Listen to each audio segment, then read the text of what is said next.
nephew came inside. Merry Christmas, Uncle. Christmas? Bah, Christmas is only a lie. You don't mean that, Uncle. Of course I mean that. Christmas is just an excuse not to work. Besides, what other reason do you have to be happy? You're so poor. Come on, Uncle. And what reason do you have to be sad? You're so rich. Bah, Don't get angry, Uncle. why wouldn't I? I live in a crazy world with fools. Merry Christmas. What is Christmas? It's just a time to pay bills with money you don't have. Where you see yourself a year older, not a minute richer. A time where you buy gifts you can't afford. Go celebrate Christmas your own way, and let me celebrate my way. Don't get angry, Uncle. And come to our house tomorrow. My wife and I are preparing a delicious dinner. You will be our special guest. Thanks, but no. Have a nice day. I don't need anything from you. I don't ask you for something. Why can't we be friends? Have a nice day, a happy new year, and goodbye. As you wish, Uncle. And Bob, have a Merry Christmas. I wish the same to you. Goodbye. Then Mrs. Scrooge's nephew left the office. How about that? A clerk who earns the minimal salary with a wife and kids, talking about Merry Christmas. You must be crazy. Sir, I have finished copying all the letters and filed the paperwork. I also brought in more firewood and swept the ashes. And, well, it's closing time, Mr. Scrooge. Fine, if your work is finished, you can go now. Mr. Scrooge, tomorrow it's Christmas, a day to spend with family. You'd like the day off, I suppose. Well, yes, Mr. Scrooge. After all, it's Christmas. Christmas? Bah! Fine, take tomorrow off, but be here early the next day. Yes, sir. Merry Christmas, Mr. Scrooge. Humbug. Scrooge opened the door and Crunch went home. Then Scrooge returned to his desk to finish his accounts. After a few hours, Scrooge closed his account book and proceeded to close the office. When he got home, he climbed the steps of his bedroom, sat the gems at the fire, and started to eat his supper. Suddenly, he heard all bells ringing and a strange and loud noise coming from the outside. Who's making that noise? I must have fallen asleep. But the strange noise continued until he saw a ghost coming to the bedroom door. I think I'm dreaming. No, this is not a dream. I know you. You're Marty. What do you want from me? I want a lot from you. Do you see these chains? I am chained to my sins. What sins? You are a hard worker and a good businessman. Businessman? I took advantage of people while I was alive. I never learned the value of love and charity. Now I have to wander the earth and able to find peace. Hear me, Scrooge. I am here tonight to warn you. You still have the opportunity to change. And if you don't, the same fate awaits you. Listen well, Scrooge. Three spirits will visit you. The first will arrive tomorrow when the clock strikes 1. Expect the second on the next hour. And the third at the last stroke of the third hour. Then the ghost left the room, flowing through the window. Scrooge closed the window, went to bed shaking in fear, and fell asleep. After midnight, when the clock struck 1, Scrooge saw a strange creature beside his bed. Who are you? I am a ghost of Christmas past. Get off the chair and come with me. The ghost took Scrooge to time to a small town which Scrooge started to remember. Then he remembered the houses, the church, the river, the beach, and the people. They cannot see us on their road. They are just chairs from the past. Look, the school is not that empty. There's a little boy, alone, forgotten by his friends. I know him, poor boy. Now let's see another Christmas. Then they arrived to a house. This house seems familiar. Oh, This is my house where I grew up. Yes, it is. But don't you recognize that little boy sitting on our drink?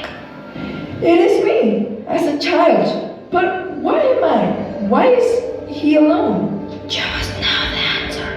Because my parents were working. That is why I was always alone. That is why my Christmases were so sad and lonely. Come, take my hand. We don't have enough time. No, I have seen enough. Go away. Don't torture me. Don't blame me. I told you these were shares of the things that have been. Take me back. We have one more stop. Our time is running out. And they appeared in the garden. Scrooge was now a young man who was staying in the garden beside a lovely young woman. The woman was crying. I can't marry you, Ebenezer. There's something you love more than me. Nonsense. I love no other woman. That's true. You love money. You love it more than anything.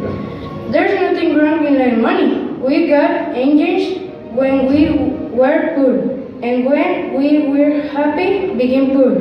If you are happy with the life you have chosen. And the woman went away from the garden. All Scrooge and the ghost followed her. When she stopped, Scrooge could see that she was a few years older.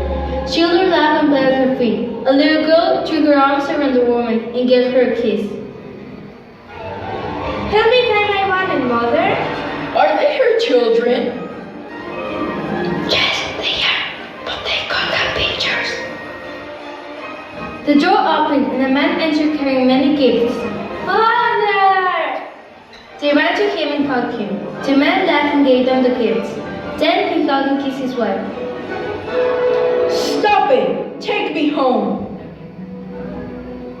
And Scrooge appeared in his own bedroom.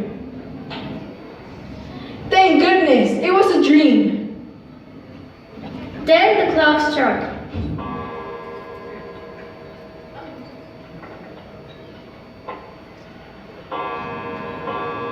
No, Ebenezer, it wasn't a dream. I suppose you are the ghost of Christmas present. Yes, I am. I am the ghost of Christmas present. I have much to show you. Grab onto my rope. Hurry, we cannot be late. Scrooge throws a hem of the spirit's robe. The bedroom vanished, and Scrooge found himself on the busy snowy street. There were many people shopping for last-minute gifts. The store was still open. People were cooking their best meals, and the bells from the church were striking. Everybody was attending church wearing the best clothes. Everybody was happy. Everybody looked so happy. Yes, they are. It's Christmas. What do you expect? Do you mean that they are all happy just because it's December 25th? Yes, today they can forget their problems and just enjoy being with their families. They just enjoy the food on their tables and the many blessings they receive. Then the ghost took Scrooge to Bob Cratchit's house, and standing there at the door, the ghost proceeded to bless the house. Then Scrooge saw Bob Cratchit playing with children, 3 boys and 2 girls. Is this where he lives? Of course, with his salary, this is all he can afford. Then Mrs. Cratchit entered to the dining room carrying a small turkey and a platter. They look so poor. Their clothes are so old. Love is what you can feel here. Bob Cratchit lifted the youngest boy from a chair in the corner and carried him to the table. The boy was pale and thin and carried a crutch. What's wrong with him? Why doesn't he walk? He's very sick. His name is Tiny Tim, and his parents don't have money for a doctor, so maybe he will die. Die? But there must be something that can be done. Please tell me if he will die. I see an empty chair in the corner. If the future is not changed, he will certainly die. No! No! Why do you care anyway? That will diminish the world population. At that moment, Scrooge realized that those were his own words and felt sorry for himself. Then he heard his name. To Mr. Scrooge. Thanks to Mr. Scrooge, we are having this dinner. I wish I could see him to thank him personally. Dear children, it's Christmas! I know, darling. I hope he has a Merry Christmas and a Happy New Year. Let's have a toast for Christmas and for Mr. Scrooge. Merry Christmas and God bless us all. Meanwhile, it was getting late. The ghost took Scrooge to different places so he could see how people celebrate Christmas. Suddenly, without a warning, they stood in the room. Ha ha ha, he said that Christmas was only a lie. He should be ashamed. He's very funny, but not a pleasant person. You told me that he was very rich. So what, darling? His wealth is useless. He doesn't do anything with his money. He didn't come to eat with us tonight because he's busy earning his money. He preferred to be angry at us than to have fun with us. They don't like me. Oh, unless the future changes. How can I change the future? The room disappeared, and they continued their journey. They visited many countries. They traveled to faraway lands. They visited sick people who felt happy, poor people who felt rich, shelters where people felt hope. It was a long time, and everything happened in just 1 hour. Then the ghost of Christmas present was gone. Oh, I am in my own bed again. As he sat up, another ghost fluttered into the room. He was dressed in black, and a dark hood hid his face. Who are you? First came the ghost of Christmas past, then the ghost of Christmas present. You must be the ghost of Christmas yet to come. Are you here to show me the future and how I can change it? The ghost said nothing. He gestured toward the door. The Scrooge followed him to the street in front of his office. Two men stood up front, talking and shaking their heads. I know them. I do business with them. We're friends. These men like me. Even if my own nephew does not. But what are they saying about me? Poor old Scrooge. I know. I feel sorry for him. They told me he's very sick. Who's taking care of him? No one. You know that he always likes to be alone. He doesn't have friends either. The ghost started walking and Scrooge followed him down the street. Then they arrived to a tiny house. We have been here before. This is Cratchit's house. The ghost took Scrooge into the bedroom. There was Mr. Bob Cratchit, standing beside his son's bed. He was very sick. Why is he crying? The last time I was here, they were so happy. Sleeping in bed was the little kid, but he was thinner and very pale. Mrs. Cratchit came into the bedroom. Darling, what are we going to do? Did you ask Mr. Scrooge for help? Yes, but he can help us, but his nephew will help him. I hope it's not too late. What will we do without our son? Why? Tell me what's wrong with the little boy. Is he going to die? What can I do to help him? Please, talk to me. The ghost did not answer. Then everything turned dark, and Scrooge appeared in a foggy and cold place. Where are we? This is a cemetery. Why did you bring me here? The ghost showed Scrooge a grave.